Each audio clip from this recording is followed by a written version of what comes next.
படித்தா மறக்காமல் இருக்க நிறைய ட்ரிக்ஸ் இருக்குது. அதில் ஒன்று இப்போ நம்ம பார்ப்போம். என்ன தான் கஷ்டப்பட்டு படித்தாலும் நம்ம எக்ஸாம் ஹாலுக்குள்ளே போகும்போது எல்லாமே மறந்து போகுதா? கவலைப்படாதீங்க, இது உங்கள் தப்பு இல்லை. விஞ்ஞானிகள் என்ன சொல்கிறாங்கன்னா, நம்ம ஒரு விஷயத்தை படித்தோம்னா 24 மணி நேரத்தில் 70% நம்ம மூளை தானாகவே மறந்துடும். இதை தடுக்க ஒரு சிம்பிளாக வழி இருக்குது. அதுதான் ஆக்டிவ் ரீகால். அதாவது ஒரு பக்கத்தை படித்து முடித்த உடனே புத்தகத்தை மூடி வச்சுட்டு உங்களுக்கு நீங்களே ஆசிரியராக மாதிரி சொல்லிக் கொடுங்க. மற்றவங்களுக்கு சொல்லி கொடுத்தா அது உங்களுக்கு நீங்களே விவரிக்கும் போது மூளை அந்த தகவலை ரொம்ப ஆழமாக சேமித்து வச்சுக்கும். இனிமேல் மனப்பாடம் பண்ணாமல் இந்த ட்ரிக்ஸை பயன்படுத்தி பாருங்கள். இந்த டிப்ஸ் உங்களுக்கு எக்ஸாமுக்கு யூஸ்ஃபுல்லாக இருக்கும்னு நம்புகிறேன். இது மாதிரி பயனுள்ள தகவலை தெரிந்து கொள்ள எஜுகேஷன் ஃபார் ஆல் சேனலை சப்ஸ்கிரைப் பண்ணுங்கள், ஷேர் பண்ணுங்கள் உங்கள் ஃப்ரெண்ட்ஸுங்களுக்கு.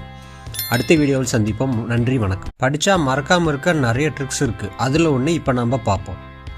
என்ன தான் கஷ்டப்பட்டு படித்தாலும் நம்ம எக்ஸாம் ஹாலுக்குள்ளே போகும்போது எல்லாமே மறந்து போகுதா? கவலைப்படாதீங்க, இது உங்கள் தப்பு இல்லை.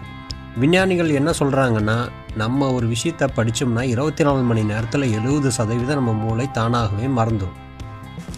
இதை தடுக்க ஒரு சிம்பிளாக வழி இருக்குது. அதுதான் ஆக்டிவ் ரீகால். அதாவது ஒரு பக்கத்தை படித்து முடித்த உடனே புத்தகத்தை மூடி வச்சுட்டு உங்களுக்கு நீங்களே ஆசிரியராக மாதிரி சொல்லிக் கொடுங்க. மற்றவங்களுக்கு சொல்லி கொடுத்தா அது உங்களுக்கு நீங்களே விவரிக்கும் போது மூளை அந்த தகவலை ரொம்ப ஆழமாக சேமித்து வச்சுக்கும். இனிமேல் மனப்பாடம் பண்ணாமல் இந்த ட்ரிக்ஸை பயன்படுத்தி பாருங்கள். இந்த டிப்ஸ் உங்களுக்கு எக்ஸாமுக்கு யூஸ்ஃபுல்லாக இருக்கும்னு நம்புகிறேன். இது மாதிரி பயனுள்ள தகவலை தெரிந்து கொள்ள எஜுகேஷன் ஃபார் ஆல் சேனலை சப்ஸ்கிரைப் பண்ணுங்கள், ஷேர் பண்ணுங்கள் உங்கள் ஃப்ரெண்ட்ஸுங்களுக்கு.